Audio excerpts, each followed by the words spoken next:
Fala galera, mais um vídeo chegando pro canal. Agora a gente vai falar um pouquinho sobre este livro aqui. Eu postei no Instagram que eu estava finalizando ele. Foi um livro uma leitura até bem fluida e tal. E isso eu vou explicar por que é uma leitura bem fluida e que está gerando até debates com relação a este livro sobre a proposta que ele traz. Então, este livro aqui, ele tá sendo muito bem vendido ultimamente, tem muita gente comentando e tal. Então, vamos trazer ele aqui pro canal para comentar um pouquinho e falar a respeito. Antes que o café esfrie. Bora lá!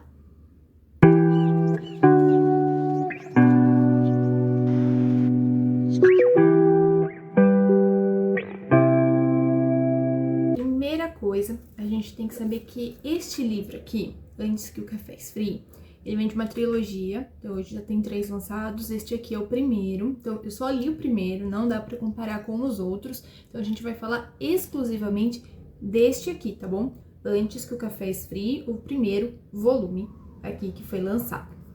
Bom, Antes que o café esfrie, ele foi escrito por Toshikazu Kawaguchi. Se eu estiver pronunciando errado, vocês me desculpem, corrijam aqui embaixo a pronúncia correta, porque ele é um livro japonês, tá? Então, vários dos nomes aqui dentro são japoneses, gera uma confusão, porque não são nomes muito típicos aqui pra gente no Brasil, então, esse é um probleminha aqui durante a leitura, a gente se situar, às vezes, com os nomes que aparecem no livro, tá? Inicialmente, ele era uma peça de teatro, tá? Esse livro ele era uma apresentação, ele foi inicialmente escrito como uma peça de teatro, então você nota que durante a leitura até você percebe algumas estruturas que são similares a uma peça de teatro. Não chega a ser uma peça teatral, como são, por exemplo, os livros do Shakespeare, mas a gente consegue identificar aqui algumas situações que se assemelham, sim, ao teatro. Por exemplo, a gente tem uma quantidade de falas muito maior do que em outros livros, a parte descritiva dele é pequena. E isso, então, é que gera o debate sobre este livro. O protagonista dele não é nenhum personagem. Vamos dizer que aqui ele não vai se aprofundar em nenhum personagem em específico. Então, como a gente falou no último vídeo que eu falei de Madame Bovary, por exemplo, que a gente tinha ali a nossa protagonista, a gente sabia como eu posso dizer, a gente sabia muito sobre a Madame Bovary, a gente conhecia as manias, os costumes dela, os arquétipos, a gente trazia uma história completa da Madame Bovary. Já aqui, neste livro, o que ele vai trazer? O protagonista é a cafeteria, que é onde se passa toda a história. A gente não tem história contada a partir dessa cafeteria. Tudo se passa ali. É como se fosse o livro Cortiço, onde o protagonista da história é o Cortiço. Aqui é a mesma coisa, é essa tal da cafeteria. E essa cafeteria, ela tem uma cadeira ali em específico que faz uma viagem no tempo. Porém, durante todo o livro não é explicado como aconteceu, quem descobriu que fazia voltar no tempo e tal. Tem alguma coisa meio enigmática, uma coisa meio mágica ali que gera essa viagem no tempo. Outra questão é que, por exemplo, ele é um livro muito direto à sua mensagem. Ele é um livro de mensagens, tá? Então, da mesma forma que ele não se aprofunda nos personagens, várias das situações, por exemplo, tem um fantasma. A pessoa, não é um fantasma. Não, é um fantasma. Aí a pessoa, não, vou provar que não é um fantasma. Aí a pessoa descobre que é um fantasma que tá ali. E tá bom, ok, é um fantasma então. Sabe, não existe, por exemplo, Diários do Vampiro, né? Eu lembrei muito daquela cena da Helena chegando no Stephen perguntando, né, quem é você, né? Que ela descobre que ele é um vampiro, ou a Bella no Crepúsculo e tal, tem toda aquela fantasia e tal, de descobrir aquele sobrenatural. Aqui não. Ah, tá, ok, é um fantasma. Isso é estranho, mas ok, vida que segue. Então, assim, a gente não se aprofunda muito neste detalhe dos personagens.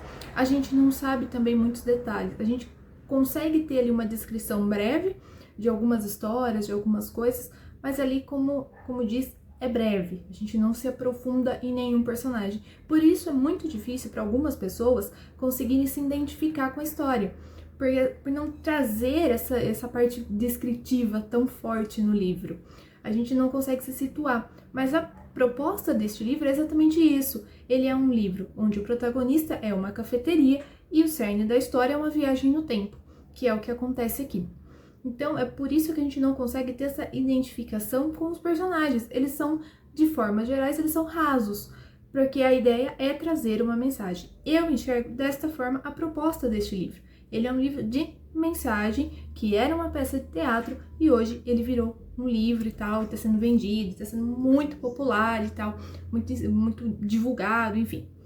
Inclusive, se vocês verem, eu só fiz 2 marcações, porque o livro, não existe situações específicas para você marcar, ele é o livro inteiro. Aqui na história, a gente vai falar, no caso, sobre 4 histórias distintas. Elas são 4 capítulos, né? Só que o que acontece? Elas são interligadas, tá? Porque como tudo se passa ali na cafeteria, existe uma ordem cronológica e uma pessoa meio que conhece a outra, enfim. Existe uma linearidade nos acontecimentos.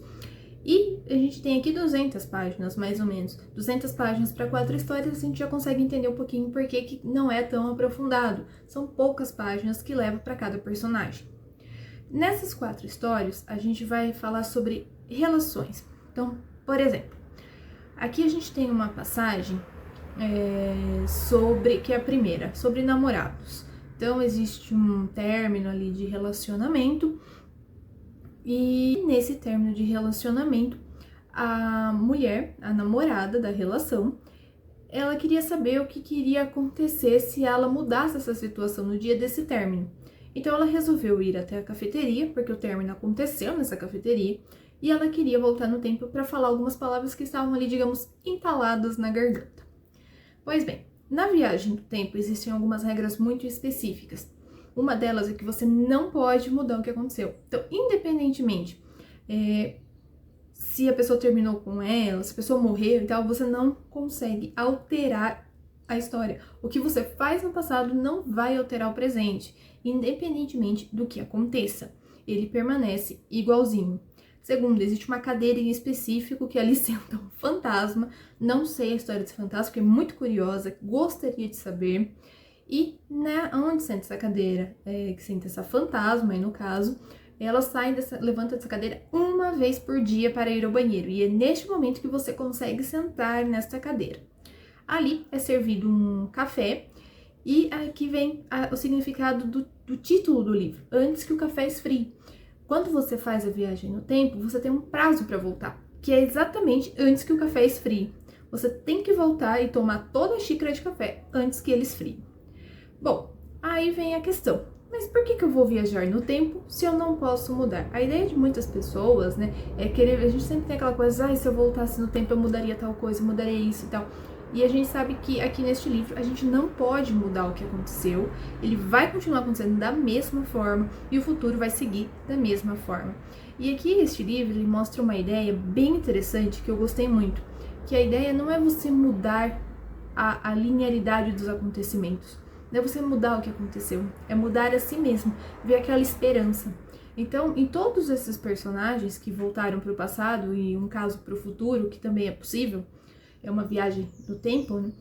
Em todos esses casos, você vê que teve a luz da esperança em todos eles. Eles acharam uma força, eles acharam um motivo, eles conseguiram expressar da forma que eles queriam e seguir adiante em todas essas situações. Então, a ideia não é mudar, a ideia é mudar a si mesmo, é ver o passado com outros olhos e aí seguir para o futuro de forma diferente. Então, é moldar o seu futuro de acordo com a esperança que você pega lá no passado de novo.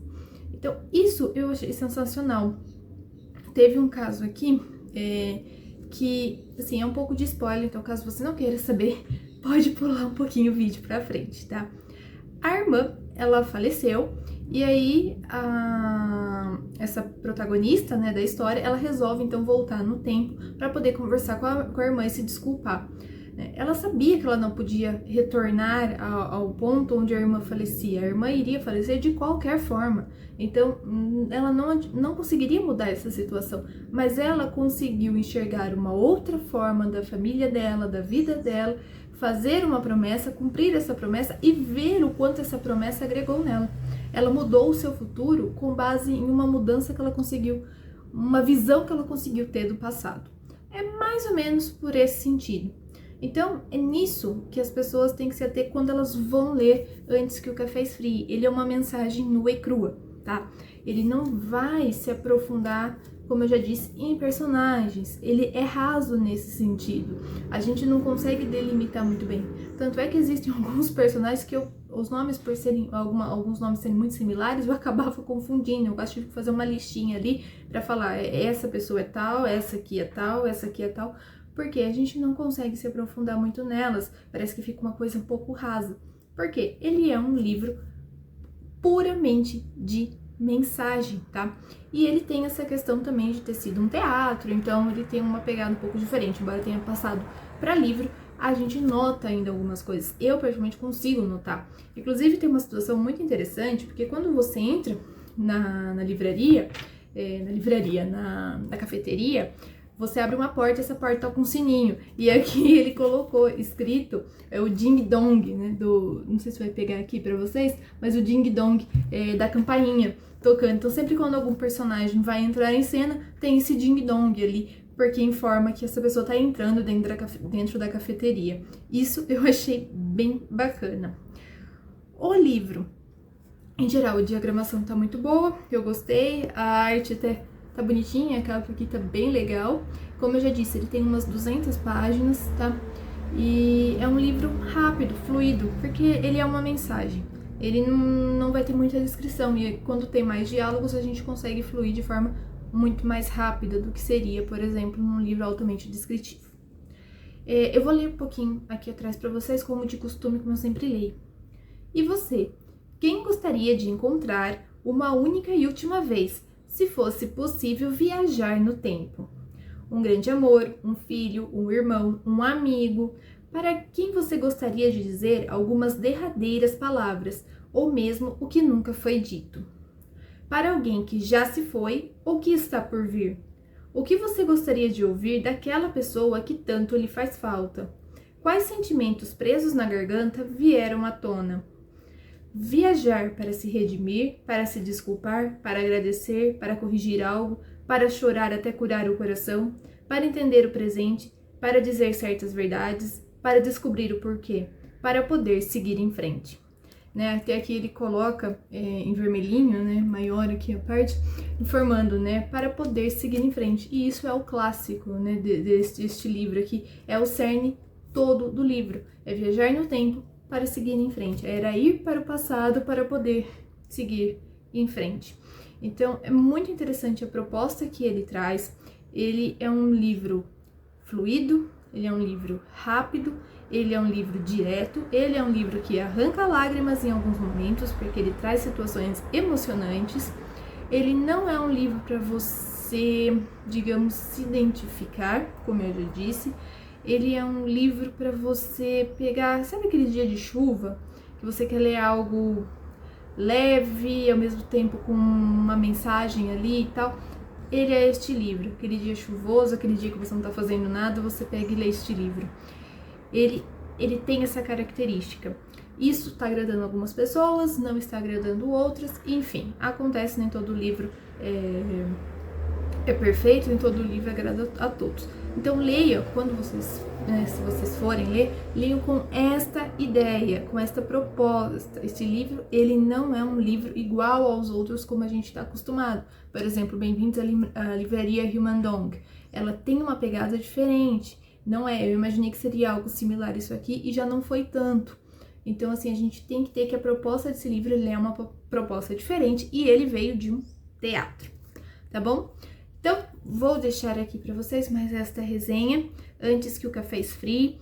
Talvez mais pra frente eu leia a continuação e aí eu trago falando um pouquinho mais pra vocês. Não sei ainda nem como fala, porque não quis ler sinopse ainda, não quis realmente ir atrás pra me aprofundar sobre o que fala os próximos. Mas quando ler, trago aqui pro canal, comento pra vocês de uma forma geral todos os livros. Bom, muito obrigada por terem assistido até aqui, agradeço.